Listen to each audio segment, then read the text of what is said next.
Welcome to Scrubcast, where we explore clinical, translational, and health services research from Stanford University's Department of Surgery through conversations with the authors. I'm Rachel Baker. Our guest on this episode is Dr. Kristan Staudenmayer. Dr. Staudenmayer is an associate professor in our trauma and critical care section and associate surgical ICU medical director. Thank you for coming on the show. Thank you. Great to be here. You published an article in JAMA Surgery a few months back on the creation of a clinical pathway for geriatric patients. How did you get interested in this subject? Yeah, I didn't start off necessarily aiming for this population when I began doing research in trauma, but over the course of my time since I've been at Stanford, we were seeing increasing numbers of older adults being admitted with injuries. And they're being admitted with very minor injuries after low energy mechanisms, and they were having very poor outcomes. So, for example, we would have a person admitted for rib fractures, which we generally would consider a minor injury, but the patient would wind up in the ICU after a few days with a pneumonia, and we even had people dying from that. And it became alarming, one, the poor outcomes, and two, the large number of patients we were seeing. And it was clear there was a need. Colleagues around the country and I were discussing it, and everybody was reporting the same things that were happening. So this was a population historically we hadn't focused on, but they were the ones that we needed to help. So that's why I got involved with the geriatric trauma population. Awesome. Yeah, I was reading on the census website that the number of older Americans increased more than 30% in the last decade compared to less than 10% among younger Americans. So this seems really well timed. What does your clinical pathway entail? So one of the things we realized is that for the older adult population, the combination of their frailty, all the medications that they're on, their comorbidities, and their dependency on many different services across the hospital mandated a multidisciplinary, multi-departmental, all hands on deck approach.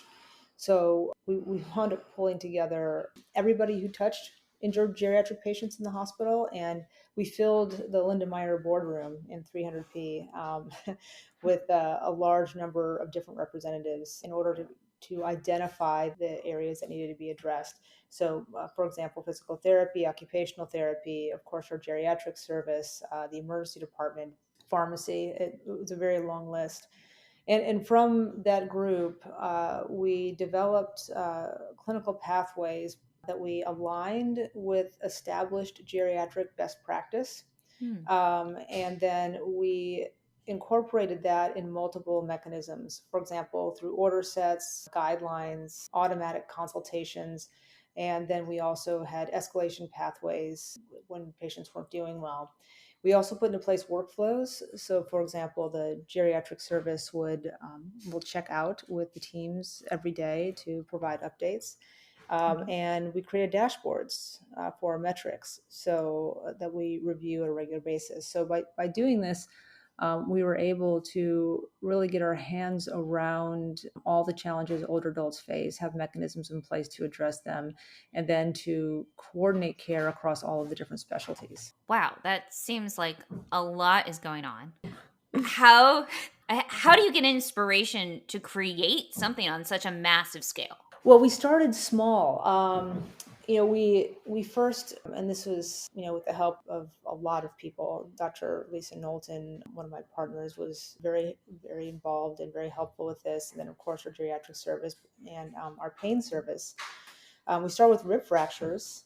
That was kind of the sentinel injury that really got me paying attention. And we developed an opioid-sparing pain protocol that was appropriate for older adults. We now use that on just about everybody who has rib fractures because it was so successful. And then, through our fantastic nursing leadership and geriatric leadership, we trialed an ACE unit, an acute care elders unit, on C2, our trauma floor in the older hospital. And that was very successful in reducing common geriatric hospital complications. So we started bit by bit, but what we realized was we were still running into walls. So for example, we would have a patient who had multiple consults to different services who would be prescribing recommendations and orders that were either not age appropriate, or there was an issue with the dosages that were being used. And we realized we really had to pull everybody together and make sure everybody was on the same page, and had the same understanding. So that's where we knew we had to take it another step up. And I would say another inspiration was early on when I was exploring solutions for taking care of this population. I visited San Francisco General Hospital, which has an ACE unit, and it's the first ACE unit in the country. It was inspiring to see what they were able to do and how they set everything up. So that was another inspiration for me.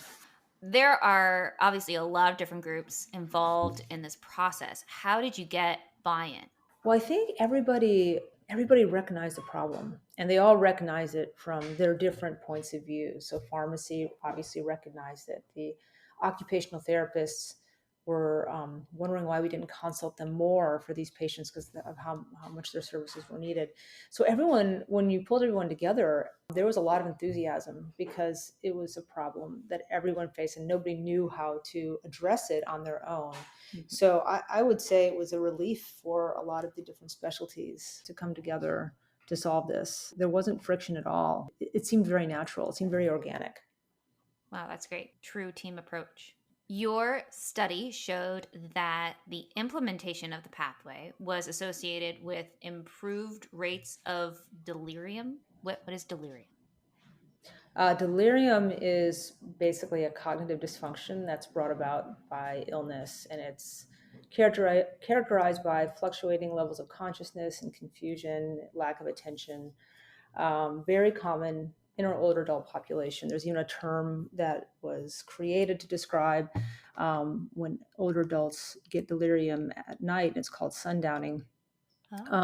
Delirium has been associated with worse outcomes, whether it's because delirium is a marker of dysfunction within the body or whether or not delirium contributes to poor outcomes is it's not really absolutely clear, but it's recognized to be not a great thing to have. And not just that, it impacts families as well. It's very disconcerting when your loved one is not able to recognize you or is having hallucinations, and that just increases the stress load on the entire family unit.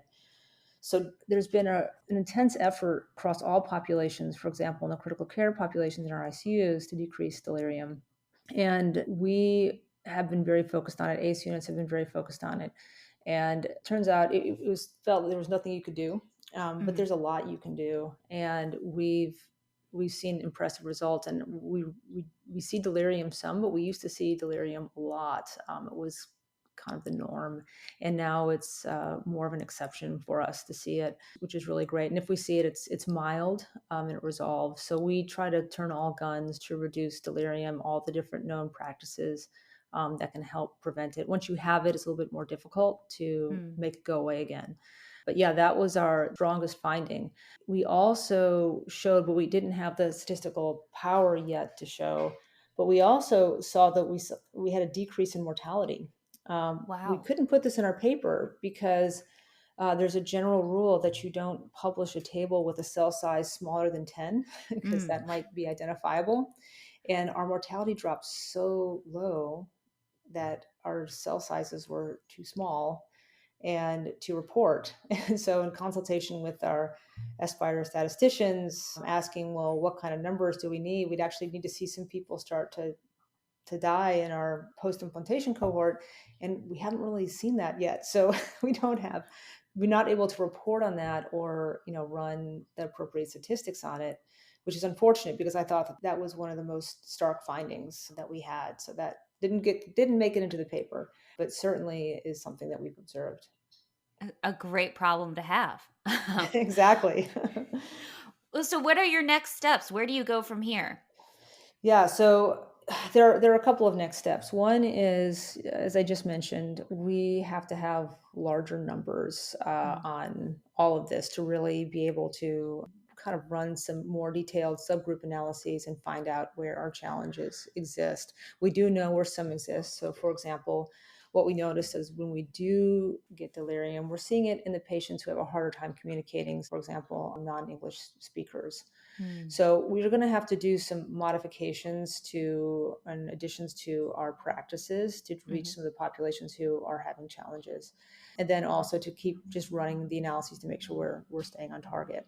What I get really excited about is kind of scoping back to a system level. Currently, severely injured younger trauma patients get sent to trauma centers. Geriatric patients get sent everywhere. So, for example, if a paramedic picks up an elderly woman on the ground and she's complaining of pain, maybe she had a stroke, maybe she didn't, it's not really clear what's happening. There's no guideline that says that that person needs to come to a trauma center. So, as it turns out, the majority of patients wind up at community hospitals.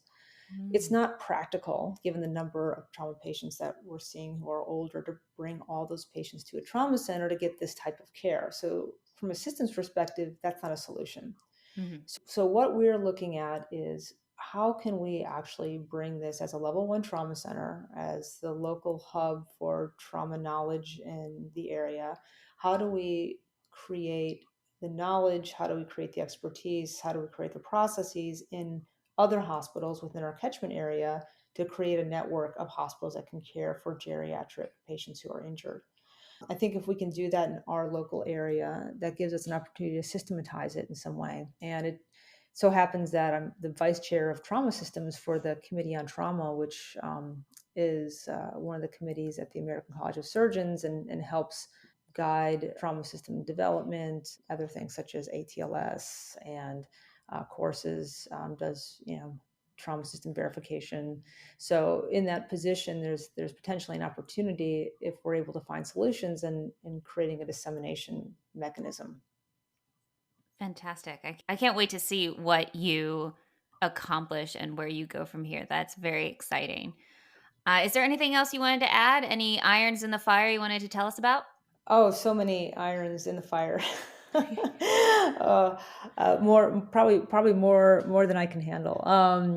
But maybe I'll not go. Maybe I'll not get into all of those right now because they're all deep dives. Understood. In addition to your work at Stanford, you are also a member of the American College of Surgeons Committee on Trauma. I didn't realize you were so involved in policy. So it's yeah, I'm kind of right now. I'm most of my efforts, I think, are most of my time is spent doing national efforts.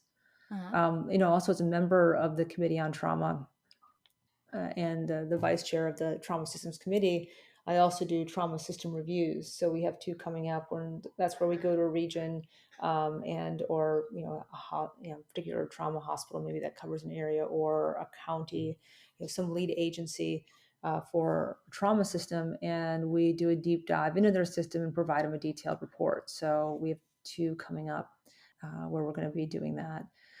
I had mentioned earlier about this idea that trauma systems are microcosms of the U.S. healthcare system. They, have Mhm. many of the same challenges. So, in that position, I'm able to look at the U.S. healthcare system through different lenses. One through microcosm, but then also the larger scale. So there are trends that I've observed in trauma and elsewhere that I'm now seeing emerging in healthcare, and those I think need to get out there. So that's kind of what I've been looking at. Nice. Yeah. I'm interested to know, do you ever miss the one-on-one sort of care because you're taken away to do the national level, or do you get the same emotional response, from doing, this big systems work where maybe you're not, seeing the individuals, but you're helping so many patients at the same time? Yeah, it's an excellent question. I get my inspiration from the clinical care. When I'm clinical, I shut all this other stuff off because I can't be in those two places. They're very different. How the brain works, which are your activities are very different. So I usually separate them. So I'm clinical. I just try to be 100% clinical. And I would say that it is enjoyable. It's peaceful in a way, even if it's busy and crazy, because you're doing good work and you're helping people, and it's rewarding. You have those one-on-one interactions with people, and you see their gratitude, and it feels good and it inspires you. When I do the other work, I'm using skills that I think probably are unique, not unique to me, but I think skill sets that aren't necessarily usual. So I feel like I'm providing a service in a different way, because I can see small level detail down in the mitochondria, and I can see the 30,000 foot overview. I can see that all at the same time. And I can range across economics, clinical models, business operations. I can see all of those things too. So when I'm pulling all those different skill sets together and applying them, it's very satisfying. And you don't get the immediate gratitude because, for example, policy work, you're not gonna get you get no gratitude on that. You'll just get beat up.